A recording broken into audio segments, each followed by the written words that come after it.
A woman has to go to Italy for a conference, so her husband drives her to the airport. "Thank you, honey," she says.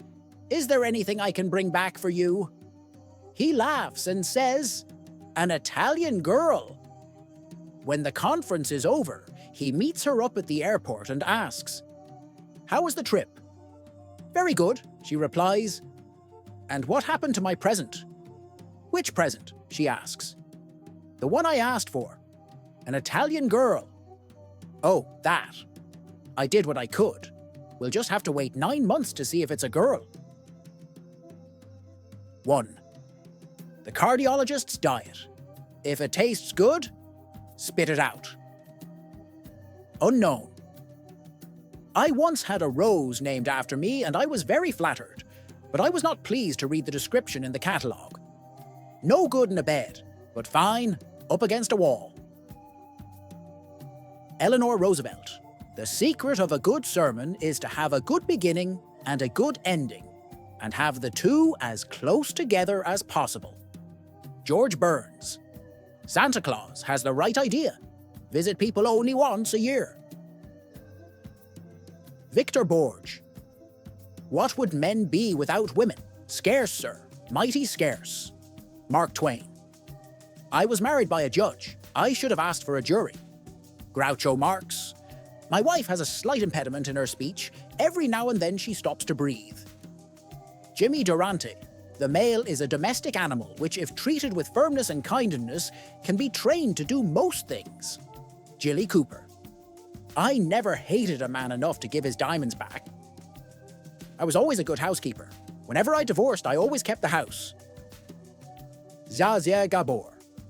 Only Irish coffee provides in a single glass all 4 essential food groups: alcohol, caffeine, sugar, and fat. Alex Levine. My luck is so bad that if I bought a cemetery, people would stop dying. Ed Fergol. Money can't buy you happiness, but it does bring you a more pleasant form of misery. Spike Milligan. I am opposed to millionaires, but it would be dangerous to offer me the position. Mark Twain. Youth would be an ideal state if it came a little later in life. Herbert Henry Asquith. I don't feel old. I don't feel anything until noon. Then it's time for my nap. Bob Hope.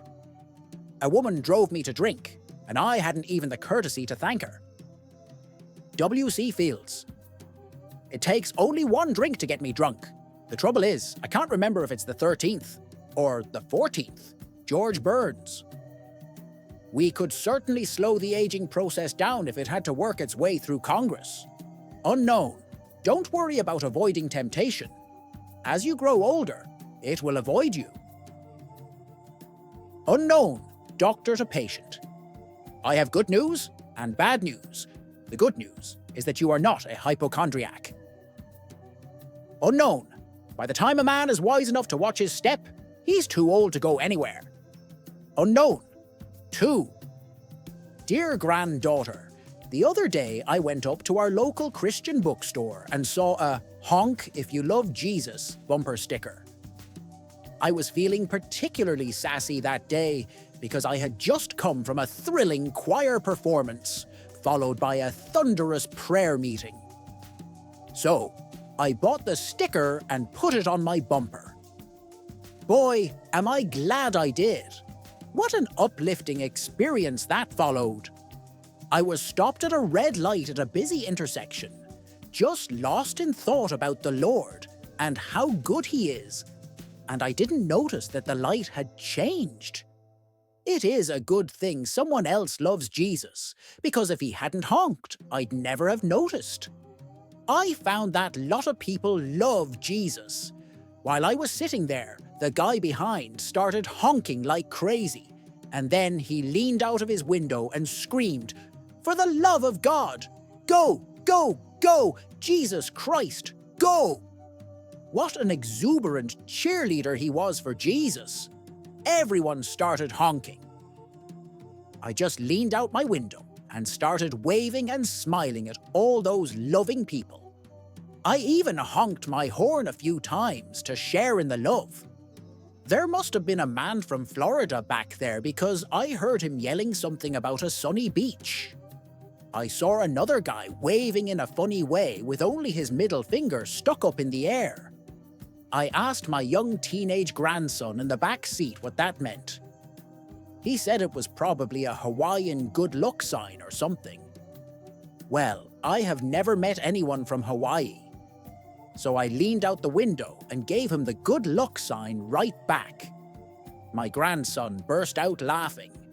Why even he was enjoying this religious experience? A couple of the people were so caught up in the joy of the moment that they got out of their cars and started walking towards me.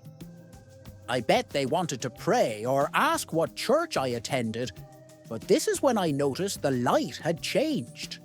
So, grinning, I waved at all my brothers and sisters and drove on through the intersection. I noticed that I was the only car that got through the intersection before the light changed again, and felt kind of sad that I had to leave them after all the love we had shared. So I slowed the car down, leaned out the window, and gave them all the Hawaiian good luck sign. One last time as I drove away. Praise the Lord for such wonderful folks. Love, Grandma. 3. Investigators at a major research institute have discovered the heaviest element known to science. This startling new discovery has been tentatively named administratium. The new element has no protons or electrons, thus having an atomic number of 0.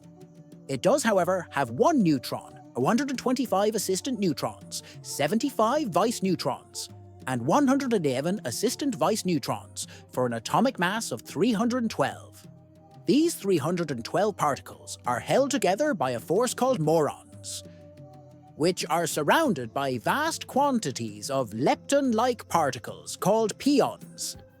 Since it has no electrons, administratium is inert. However, it can be detected as it impedes every reaction with which it came into contact. According to the discoverers, a minute amount of administratium causes one reaction to take over 4 days to complete when it would normally take less than a second. Administratium has a normal half-life of approximately 3 years. It does not decay, but instead undergoes a reorganization in which a portion of the assistant neutrons, vice neutrons, and assistant vice neutrons exchange places. In fact, an administratium sample's mass will actually increase over time, since with each reorganization, some of the morons inevitably become neutrons, forming new isotopes. This characteristic of moron promotion leads some scientists to speculate that administratium is formed whenever morons reach a certain concentration. This hypothetical quantity is referred to as the critical morass. 4. At my first job, I was working in an orange juice factory, but I got canned. I just couldn't concentrate. Then I worked in the woods as a lumberjack, but I just couldn't hack it, so they gave me the axe. After that, I tried being a tailor, but I wasn't suited for it, mainly because it was a so-so job. Next, I tried working at Starbucks, but I had to quit because I got tired of the same old grind. Then I tried being a chef. I figured it would add spice to my life, but I just didn't have the time. Next, I tried working in a deli, but any way I sliced it, I just couldn't cut the mustard. My best job was as a musician, but I eventually found I wasn't noteworthy. I studied for a long time to become a doctor, but I didn't have any patience. Next up was a job in a shoe factory. I tried hard, but I just didn't fit in. After that, I became a fisherman, but I discovered I couldn't live on my net income. Next, I managed to get a job at a pool maintenance company, but the work was too draining. So after that, I got a job at a workout center, but they said I wasn't fit for the job.